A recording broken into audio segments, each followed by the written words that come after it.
There we go. And we're back. All right, you're watching the People's Climate.tv project of ACT.TV. I'm Brad Johnson at Climate Brad, and we're here in the middle of the People's Climate March.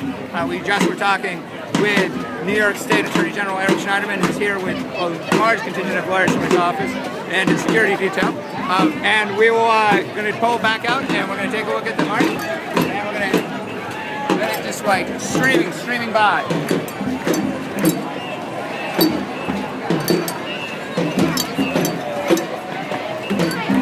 And here's another Brad. Which one is Brad? It was somebody. Michael Kink. Hey, you're up. How you doing, man? Doing well. Do you know Brad Johnson? Hey, yeah. Another Brad. Like, I'm trying to interview as many Brads who are here. Okay, so this is People's Climate.tv. We're live streaming here. Cool. Can you just tell people, if you want, like, people watching who you are and why you're here? Sure.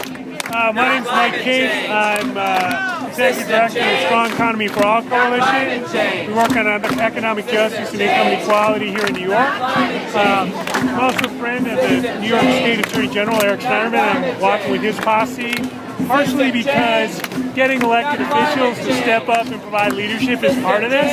It's militants, it's people that are effective, but it's also elected officials that have a responsibility to take action. And people like Attorney General, people like governors, people like mayors really have a part to play in all this. And are there anybody else that we should be talking to and your contingent? So we talked with Eric Schneiderman. You talk? Yeah. You should talk to his. Like, we're interested in meeting more people, just like the kind of just the American citizens who are out here today.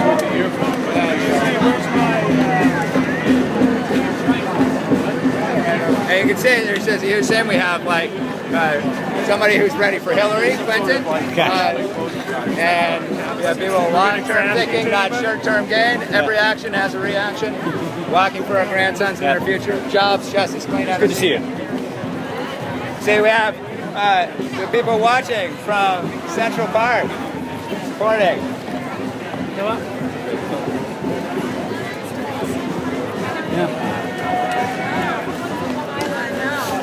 Oh, count me in.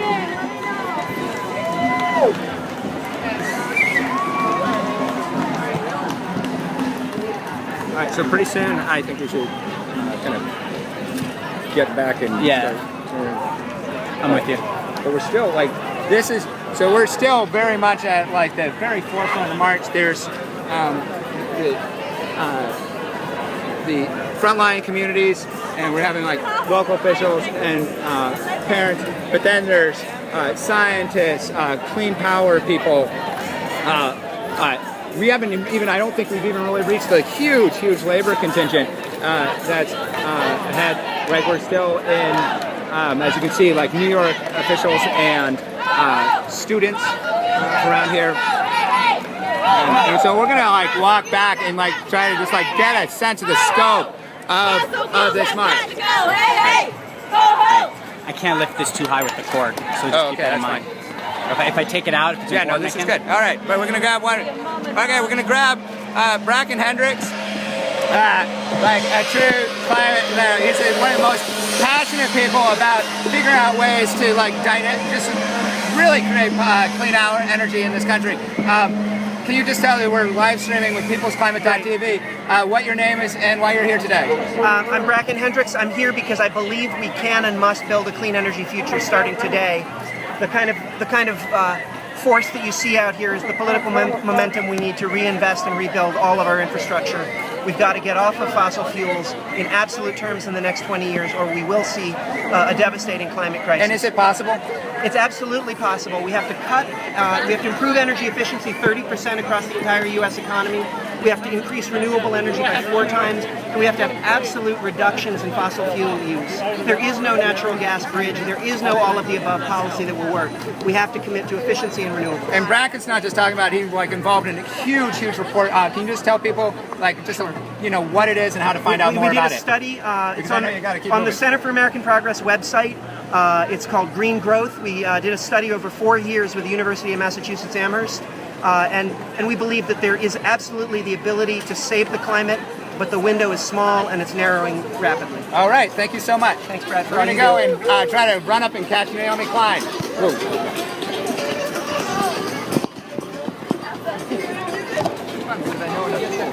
Just spot him out there.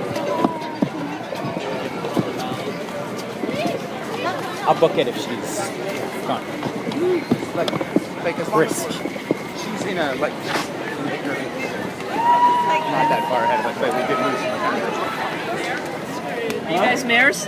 I'm a mayor. Excuse me?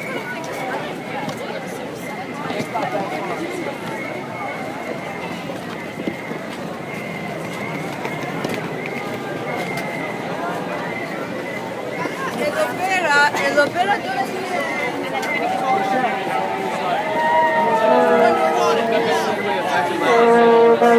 anyway, we just gotta You're like, no, I'm at 7. There you go. All right.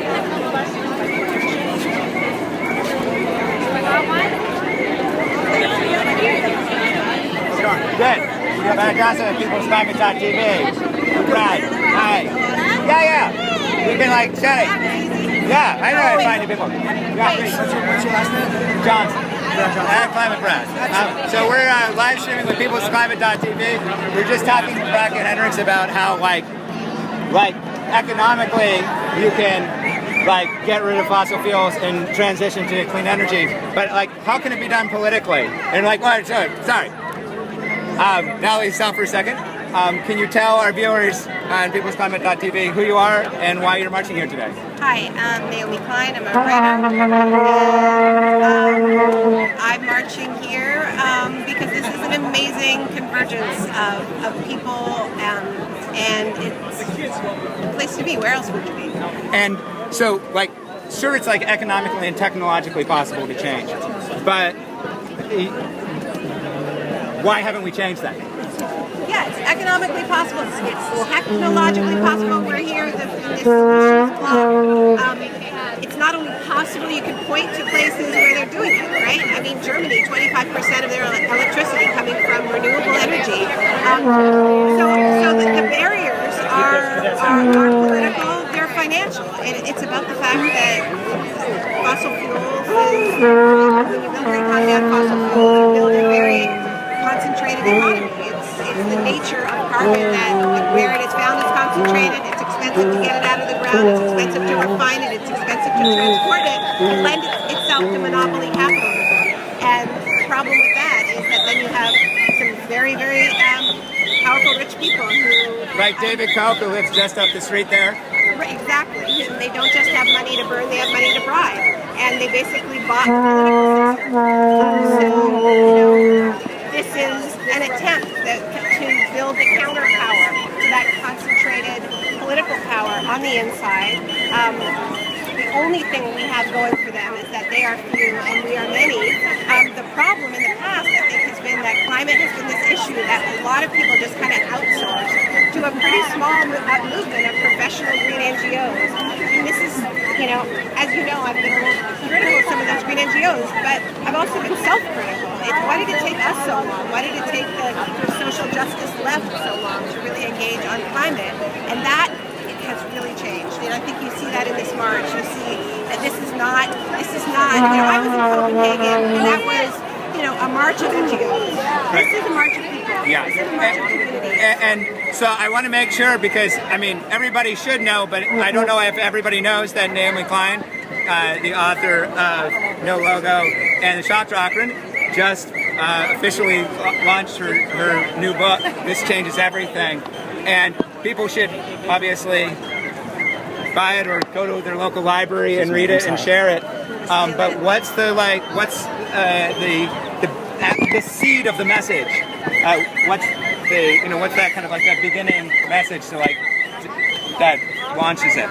Well, the beginning message is that we have an economic system that is based on short-term growth, and it's essentially at war with our planet's life support systems. It is eminently possible to have a healthy economy with lots of jobs, with growth in the sectors in which we need growth, like education, healthcare, all of the caregiving professions, to have huge public works projects to roll out transit, but we also need to contract. We also need to And then, just finally, as a Canadian, how does it make you feel that like Stephen Harper is blowing off the climate summit, or is it just like that's just how it works? You know, in Canada, we know what it means to live in a petro state, to have a government that is entirely bought and paid for by the fossil fuel companies. You cannot tell where the oil companies and our government is going that way. And it's a democratic crisis that we find ourselves in, and that's I think increasingly what people understand. All right, thank you so much. It was really lovely to have you. It's so nice to meet you, Brad. All right.